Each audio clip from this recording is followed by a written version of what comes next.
이사야 7장 18절부터 8장 8절까지입니다.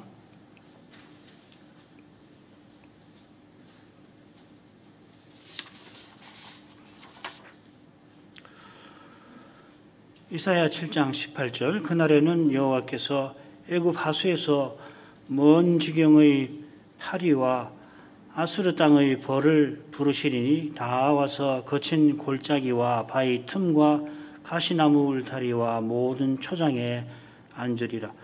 그날에는 주께서 하수 저편에서 새내어온 삭도 곧 아수르 왕으로 내 백성의 머리털과 발털을 미실 것이요 수염도 깎으시리라.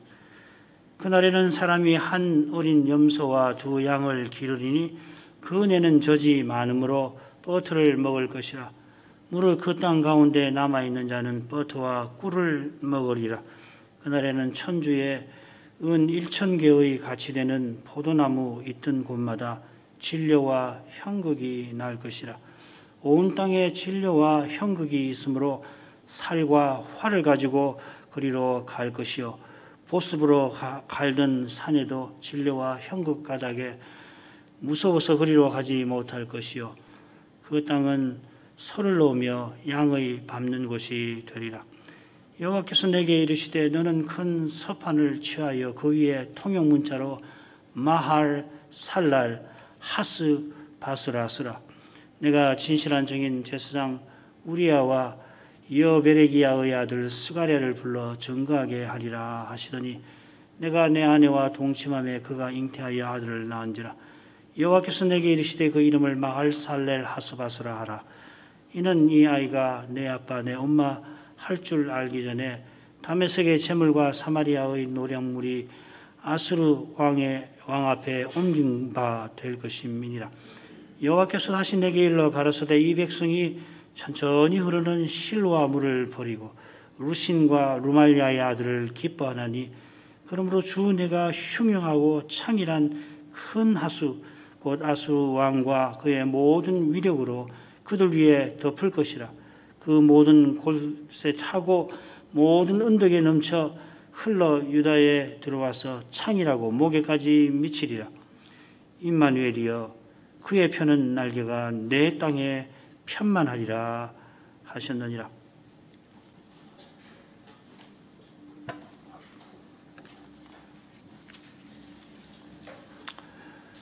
우시아가 죽던 해에 이사야가 선자로 세움받습니다.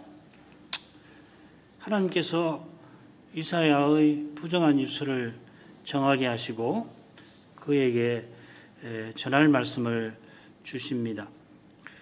그가 전할 말씀이 이어 나오는데 먼저 유다를 향한 말씀이 7장 1절부터 9장 7절까지 그리고 9장 8절부터 11장 16절까지 유다의 이스라엘에 관한 말씀이 나옵니다.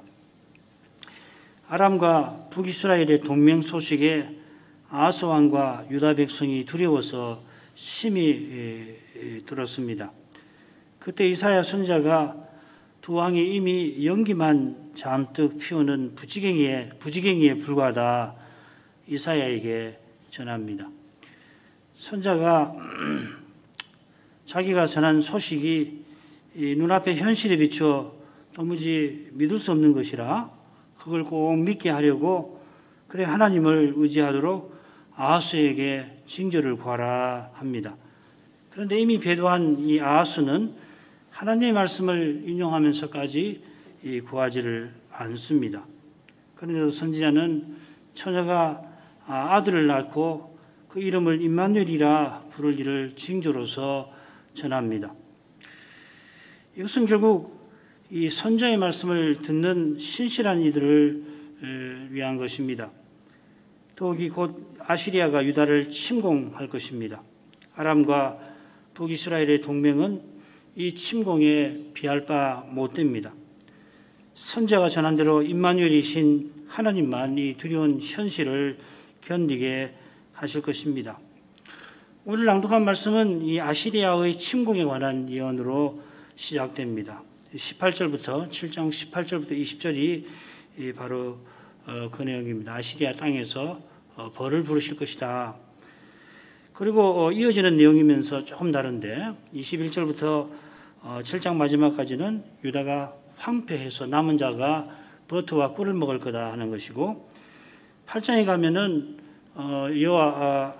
여호와께서 마할 살랄 하스바스의 징조를 이사야의 아들을 통해서 주십니다.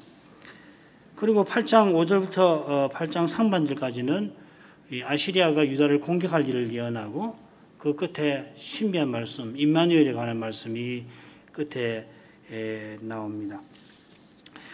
이 중간에 8장 1절부터 4절까지가 지난 시간의 핵심 주제, 아하스 당대의 현실인 아람과 이스라엘의 멸망에 관한 내용이 중간에 나옵니다. 두 나라가 멸망하는 것은 아시리아 땅에서 벌떼가 오는 것과 붙어 있습니다. 아시리아가 이 두 나라를 쳐버리지요. 이 벌떼가 이어서 유다를 공격하게 될 것입니다. 그날에 유다가 황폐해집니다. 그러나 황폐할 유다는 임마누엘의 땅입니다. 그래 이 황폐해진 땅에서 남은 자들이 버터와 꿀을 먹습니다. 바로 이 내용이 지난 수요일에 살핀 임마누엘이라 불릴 아이와 아들과 관련이 되어 있죠. 아시리아가 유다를 공격하지만은 여호와께서 임마누엘이 되어 주실 것이다 하는 내용이 되겠습니다.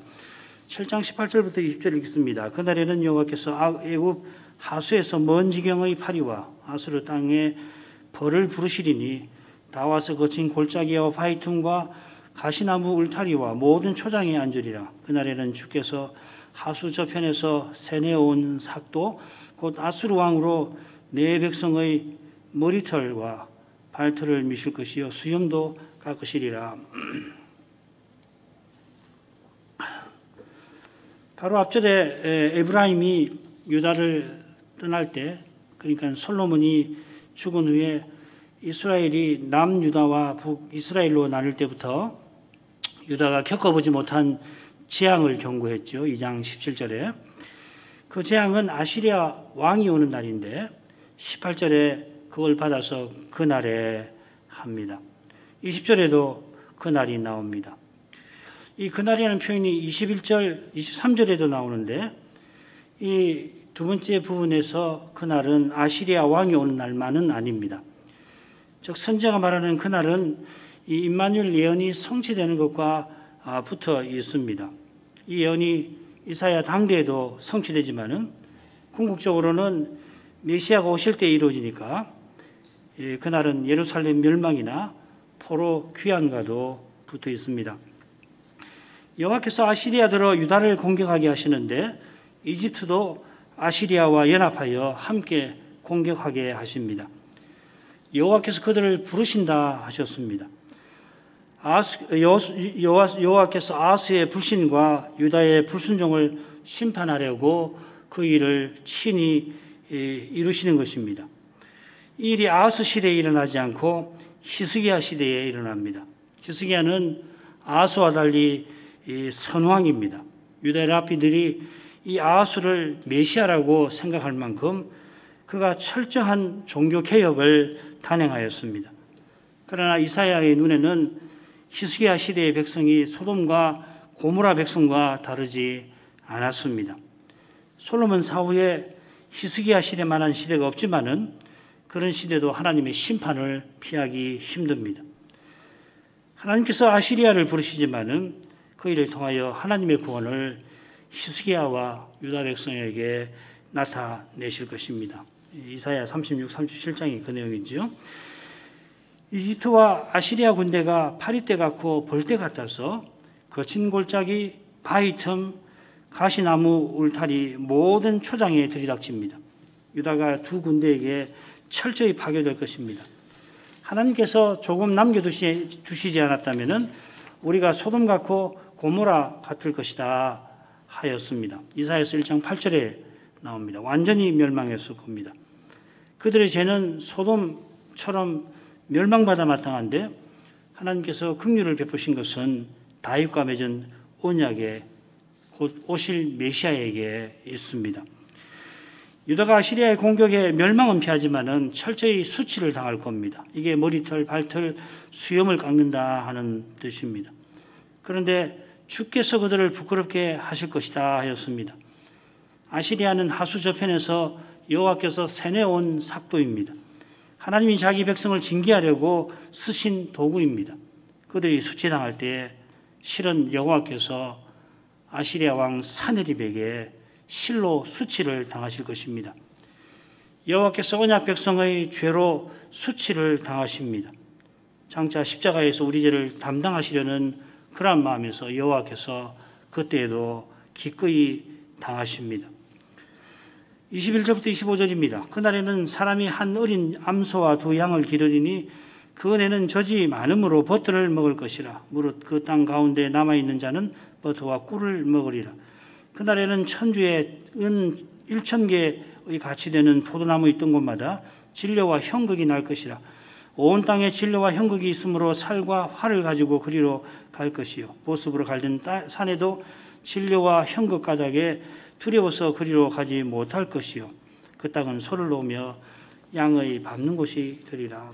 소와 양에 관한 내용이 앞뒤로 나오지요. 중간에 진료와 형극에 관한 내용이 길게 나옵니다. 3번이나 이 표현이 나오고 있습니다. 물론 소와 양은 버터와 이 꿀을 먹는 것과 관련이 되어 있습니다. 앞선 부분에 그날이 나왔는데 여기 그날은 우선은 심판의 날이 분명합니다. 사람이 한 어린 암소와 두 양을 기르는 현실은 바로 심판의 현실입니다. 결과입니다. 전쟁이 나서 언약 백성이 많이 죽어서 농경지가 방치된 탓에 진료와 형극이 마구 자라납니다. 인적이 끊기니까 사나운 짐승들이 차지합니다. 거기 들어가려면 살과 활을 가져가야만 들어갈 수 있습니다. 진료와 형극이 얼마나 많이 나는지 들어가기가 겁날 지경입니다. 농사질 사람이 없어서 소를 놓고 양이 밟는 곳이 됩니다. 보아스가 줄로 재어주신 기업의 아름다운 곳에서 넉넉한 추수를 거두는 그런 평화로운 모습은 온데간데 없고 전쟁으로 황폐해진 땅에서 남은 백성이 힘겹게 살아가는 모습입니다. 이런 전경에 비추어서 그 내는 젖이 많아 버터를 먹을 것이라 하는 표현을 살펴야 합니다. 소나 양의 젖이 많다 하는 것은 상대적으로 사람이 힘이 적다 하는 말입니다. 암소 한 마리와 양 2마리를 기르는 것은 결코 넉넉한 형편이 못 됩니다. 농사 지을 사람이 없는데 그나마 버려진 소와 양이 있어서 그 양과 소를 길러 연명하는 것입니다. 이것은 천주에 은 1,000개에 가치 되는 포도나무 있는 곳마다 진료와 형극이 날 것이라 하는 표현이 더 잘 드러납니다. 큰 포도마다 1,000그루나 되는 포도나무가 있습니다. 대단한 건데요. 이것은 언약 백성이 포도나무와 무화과나무 그늘 아래 평안히 지내던 솔로몬 시대를 연상 가리킵니다. 그 시대에는 금이 실로 많아서 은은 귀히 여기지도 않을 정도였습니다. 요컨대 누구나 큰 포도원을 가꾸는 것이 힘든 일이 아니었다 하는 겁니다. 돈이 많고 그러면 인플레이션이 많고 빈부격차가 커져 버리는데 그러지 않았습니다. 그런 시대는 기억 속에 희미하게 사라지는 그런 날이 올 것입니다. 농사질 엄두를 내지 못하고 짐승의 젖과 야생의 꿀로 연명하는 날이 올 것이라 하였습니다. 언약의 땅에 사람이 별로 살지 않는 것은 많은 사람이 죽기 때문입니다. 소와 양을 기르는 사람은 심판을 피하고 남은 사람들입니다. 그들은 임마누엘이라 불릴 아기가 악을 버리며 선을 택할 줄 아는 때에 한 2-3살 되는 때에 먹는 그 음식을 먹습니다. 소수가 남아있지만 그들은 임마누엘의 백성입니다. 황폐해진 땅이지만 그 땅은 임마누엘의 땅입니다. 그처럼 그 땅은 본래 젖과 꿀이 흐르는 땅입니다. 젖과 꿀을 먹는 것은 하나님의 약속이 이루어진다는 뜻입니다. 사람의 눈에는 하나님의 약속이 무너진 것 같습니다. 하늘의 별과 같이 많아야 할 언약 백성이 죄로 말미암아 심판받은 것입니다. 하나님께서 스스로 부끄러움을 수치를 당하시면서까지 자기 백성을 심판하셨습니다. 그 심판이 지나간 자리에 심판의 결과로 황폐해진 바로 거기에 그러나 하나님의 약속이 이루어지고 있습니다. 당장에는 경작하지 못해서 겨우 연명하는 그들이지만은 실은 하나님이 친히 주신 음식을 먹습니다. 임마누엘이라 불릴 아기와 같은 음식을 먹습니다. 젖과 꿀이 흐르는 땅의 소산을 먹습니다. 메시아가 십자가에 달리실 때 어떠하였습니까?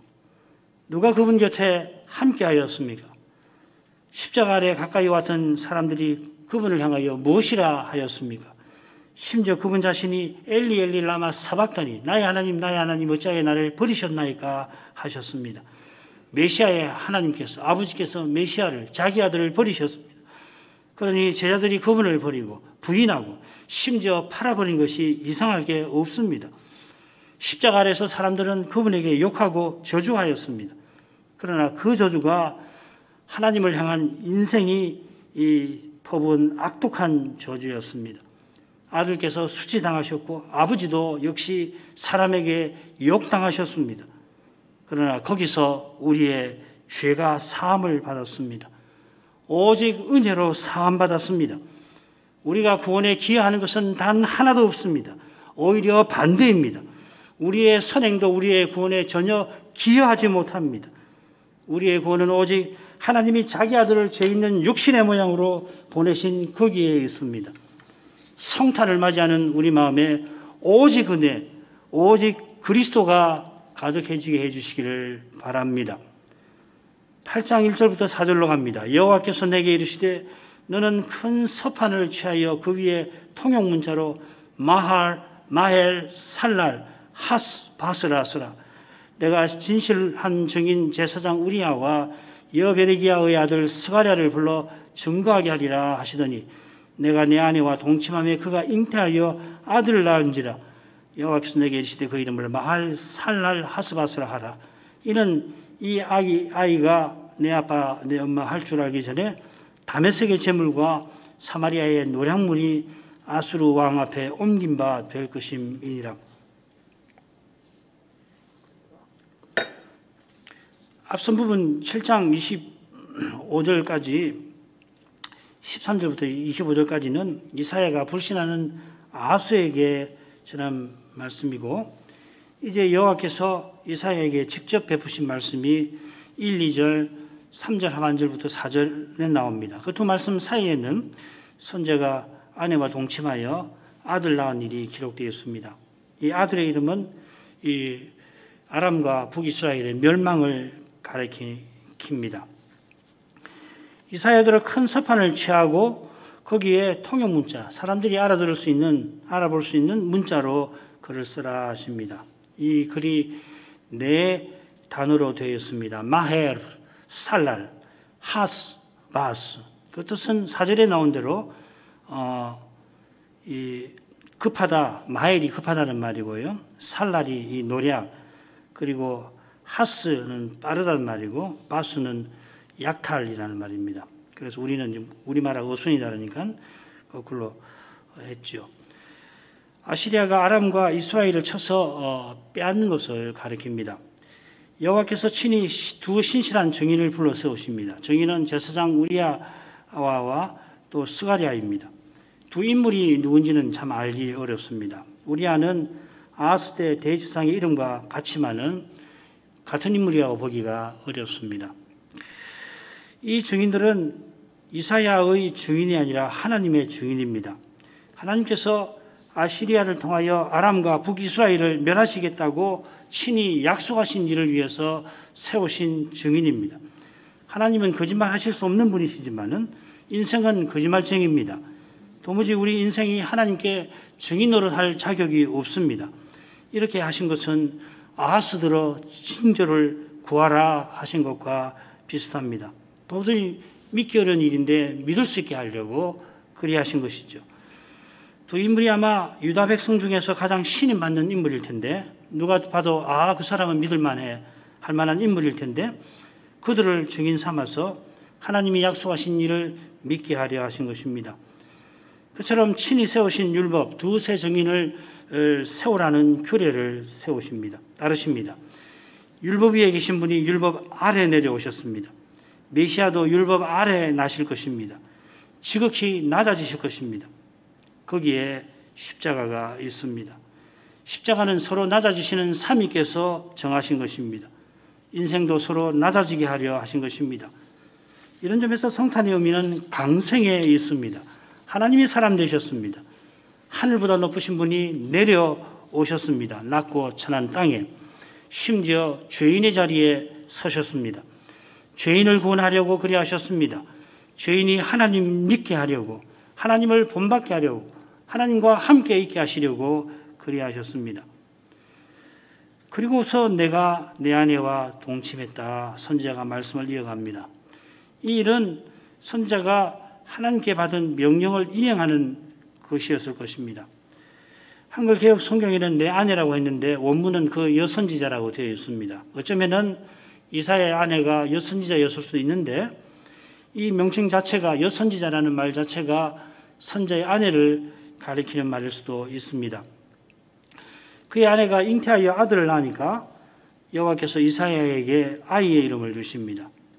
그 명령대로 이사야가 그 아들의 이름을 마헬살랄 하스바스라 부릅니다.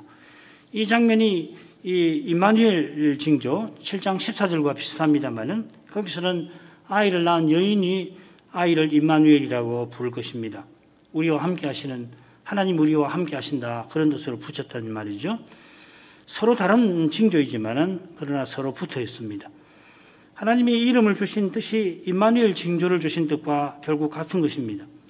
임마누엘 징조가 너무 신비해서 정확하게 어떤 일인지 알기 어려운데 비슷한 징조는 마할살렐 하스바스는 누구나 알 수 있게 해주십니다. 이사의 아들 마할살랄 하스바스가 내 아빠 내 엄마 하고 말할 줄 알기 전에 그러니까 다메섹과 사마리아가 곧 아시리아에게 멸망할 것입니다. 다메섹의 재산이 강제로 빼앗기는 때가 주전 732년입니다. 이때 아시리아 왕 디글라필레셀이 이 다메섹을 약탈합니다. 이사야에게 말씀하신 대로 이루어집니다. 북이스라엘은 그로부터 10년 지나면은 막 멸망하고 맙니다. 아하스 시대에 유다 백성이 가장 두려워하던 일이 곧 해결될 것입니다. 그러나 이 백성이 가장 두려워할 일은 그게 아니라 배도이고 그들에 대한 심판입니다. 그 내용이 넷째 부분에 나올 겁니다. 5절부터 읽습니다. 여호와께서 다시 내게 일러 가라사대 이 백성이 천천히 흐르는 실로아 물을 버리고 르신과 루말리아의 아들을 기뻐하나니 그러므로 주 내가 흉흉하고 창일한 큰 아수르 왕과 그의 모든 위력으로 그들 위에 덮을 것이라. 그 모든 골수에 차고 모든 언덕에 넘쳐 흘러 유다에 들어와서 창이라고 목에까지 미치리라. 여호와께서 다시 이 선지자에게 말씀하십니다. 셋째 부분에 이어서 말씀하십니다. 유다 백성이 가장 두려워하던 일이 곧 해결되지만은 그게 끝이 아닙니다. 그래서 다시 아시리아 침공에 관하여 언급하십니다. 무슨 말이냐면 원문에는 다시라는 말이 매우 강조가 되어 있다 하는 겁니다. 이 침공이 아람과 북이스라엘의 침공보다 훨씬 두려운 겁니다. 그처럼 이 침공이 이사야 예언의 그 역사적 배경입니다. 이사야서 1장 그리고 36장부터 39장. 여호와께서 자기 백성을 이 백성이라 부르십니다. 이 표현이 이사야가 선자로 소명받는 장면에 나오지요. 이 백성의 마음으로 둔하게 하며 이는 하나님께서 유다를 심판하실 것을 가리킵니다. 큰 상수리 나무가 뱀같이 유다도 이스라엘처럼 망할 것입니다. 이 백성이라 하신 것은 배도하여 하나님을 떠난 언약 백성을 가리킵니다. 하나님이 두 왕의 침공에서 유다를 벗어나게 하시지만은 그들은 하나님 은혜에 감사하지 않습니다. 이게 천천히 흐르는 실로아 물을 버린다는 뜻입니다. 실로아 물은 예루살렘 동남쪽에 있는 샘물을 가리킵니다. 이 샘물에서 예루살렘 주민들이 먹을 물을 구합니다. 이 실로아 물이 예루살렘 사람들에게 생명의 물입니다. 이 물이 천천히 흐르는 물이라 한 것은 하나님의 사랑을 암시합니다. 야곱이 어린 자식을 사랑해서 천천히 이끌어 에서에게 나아가려 하던 것처럼 다윗이 반역한 압살롬을 죽이지 말고 너그러이 천천히라는 말이 같은 말입니다. 대하라고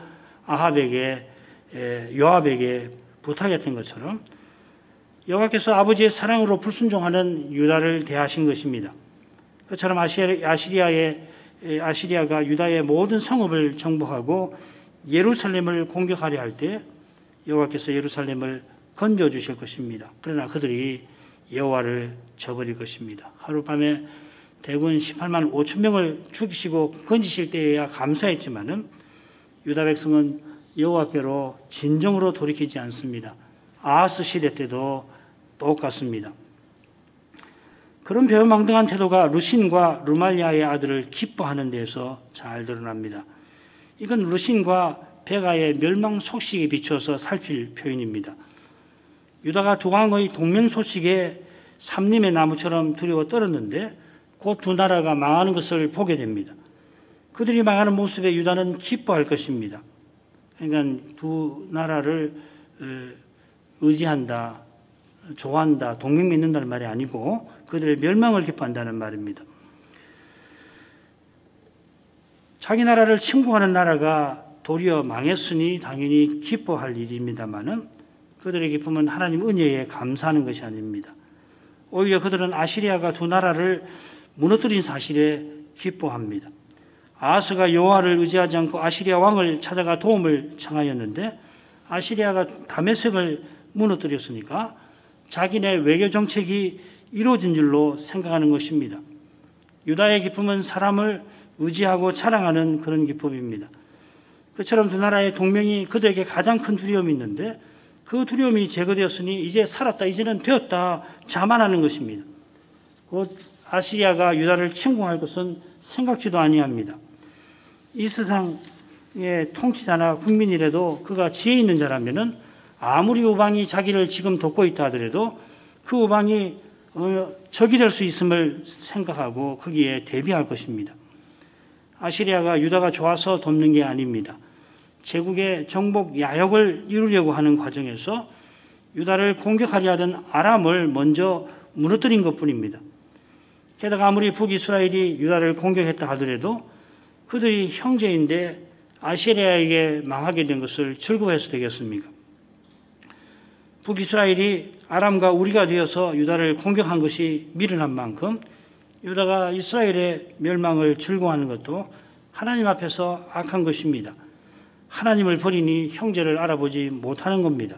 북쪽이나 남쪽이나 다를 바가 없습니다. 그러니 하나님 심판을 받는데 앞서거나 뒤서거나 할 뿐이겠습니다. 7절에 그러므로 하신 것이 실로 두려운 말씀입니다. 악한 즐거움에 취한 유다가 하나님의 심판을 피할 수 없다 하는 것입니다. 하나님께서 우리의 죄를 들어서 그러므로 하시면은 우리 가운데 아무도 하나님의 징계와 심판을 피하지를 못할 것입니다. 내가 지금 형통하다고 해서 마음을 높일 일이 아닙니다. 형통하시면 더 겸손하려고 하셔야 합니다. 북쪽 이스라엘이 불과 한 세대 전에 여로보암 2세 때 얼마나 형통하였습니까? 불과 30년도 안 돼서 북쪽 이스라엘 역사에서 가장 번성하던 때가 그때 아니에요. 그 여로보암 2세가 죽은 이듬해에 베가가 왕이 되는데 두 왕 사이에 4명의 왕이 일어서고 넘어집니다. 좀 연대기라 좀 복잡한데 그 짧은 시기에 몇 번의 역성혁명이 일어나서 나라가 큰 혼란에 사로잡혔습니다. 가장 전성기가 끝나자마자 멸망을 향해서 그야말로 비탈길로 내달리듯이 북쪽 이스라엘 역사가 참혹하게 전개되었던 겁니다. 유다가 북이스라엘의 혼란을 즐거워해서도 안 되지만은 사실 즐거워할 형편도 못 되는 겁니다. 하나님의 심판은 모든 골짜기를 차고 언덕에 넘치는 물의 이미지로 표현됩니다. 이 흉명하고 창일한 큰 하수가 아시리아 왕입니다. 이달락 처음에 이집트 하수가 나왔는데 이번에는 아시리아를 큰 하수로 표현하고 계십니다.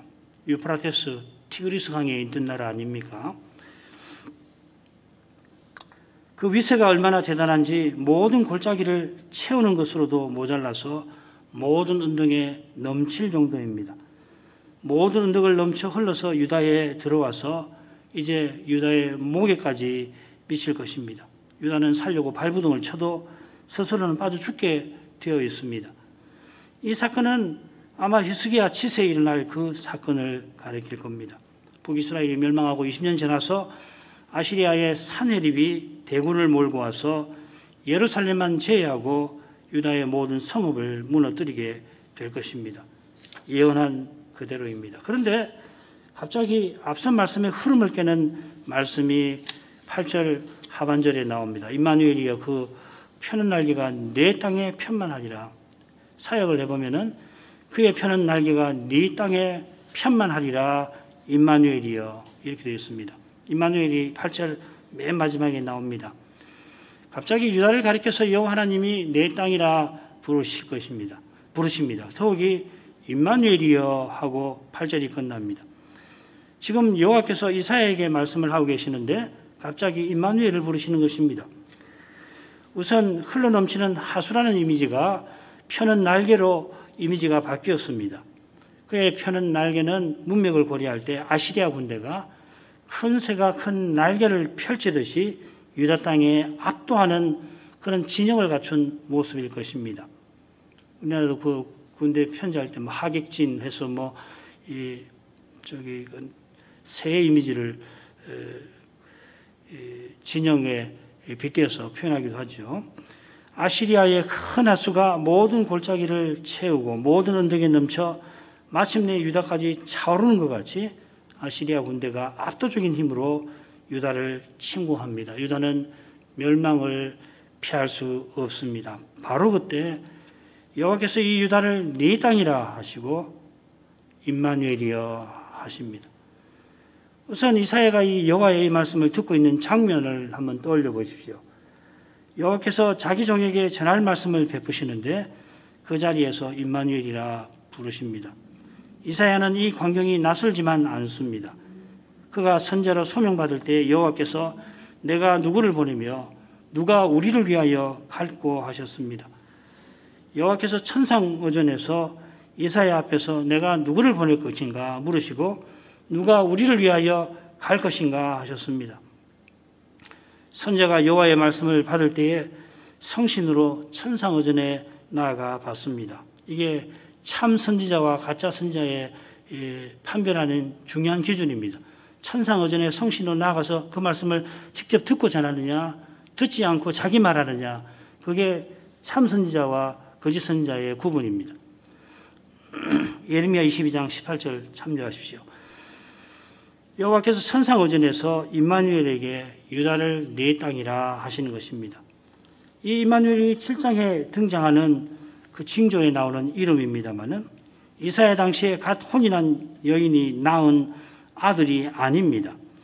이분은 이사야 9장 처음에 그 정체가 더욱 드러나실 겁니다. 장차 한 아기로 세상에 오시는 전능하신 하나님이십니다. 여호와의 종으로 오시는 여호와이십니다.